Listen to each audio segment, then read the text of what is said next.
International. For much of the 20th century, nutrition research focused largely on the health risks and benefits of single nutrients. The findings translated into public health messages telling us to reduce fat, limit cholesterol, increase fiber, get more calcium, take vitamins E, C, and D, and so on. But as scientists learn more, they're finding that the health effects of food likely derive from the synergistic interactions of nutrients and other compounds within and among the foods we eat. This has led to a shift from nutrient-based recommendations toward guidelines based on foods and eating patterns. There's no single healthy diet. Many eating patterns sustain good health. What they have in common is lots of fruits, vegetables, and whole grains, along with healthy sources of protein and fats. Consistently eating foods like these will help lower your risk for conditions such as heart disease, stroke, diabetes, and certain forms of cancer.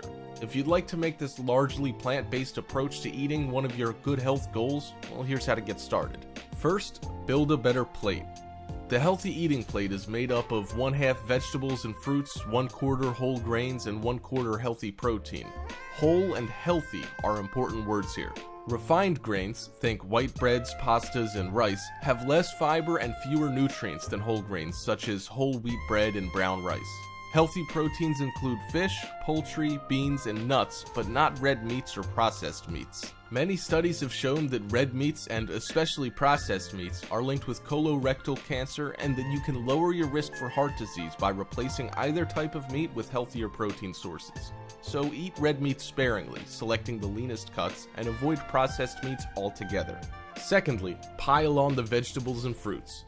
Vegetables and fruits are high in fiber and contain many vitamins and minerals as well as hundreds of beneficial plant chemicals, or phytochemicals, that you can't get in supplements. Diets rich in vegetables and fruit can benefit the heart by lowering blood pressure, cholesterol levels, and inflammation, and improving insulin resistance and blood vessel function. In long-term observational studies, people who eat more fruits and vegetables have a lower risk of heart disease, diabetes, and weight gain, and those who eat more fruit also have a lower risk of stroke. Thirdly, go for the good fat. At one time, we were told to eat less fat, but now we know that it's mainly the type of fat that counts. The most beneficial sources are plants and fish.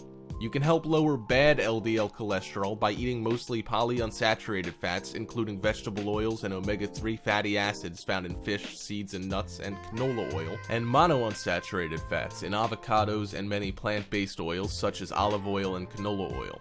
Saturated fats, mostly found in dairy and meat products, and trans fats, hydrogenated fat found in many fried and baked goods, boost LDL cholesterol and triglycerides, increasing your risk of heart disease. Worse still, trans fats reduce your good HDL cholesterol. Next, drink enough water. Many foods contain water, so you may get enough every day without making a special effort, but it can be helpful to drink water or other no-calorie liquids such as black tea, coffee, or carbonated water with meals or as an alternative to snacking. A reasonable goal is 4 to 6 cups of water a day. Finally, eat breakfast. It's easy to skip breakfast when you're in a rush, aren't hungry, or want to cut calories, but a healthy morning meal makes for smaller rises in blood sugar and insulin throughout the day, which can lower your risk of overeating and impulse snacking. Eating breakfast every day is one characteristic common to participants in the National Weight Control Registry who've lost at least 30 pounds and kept the weight off longer than a year. So, should you take supplements?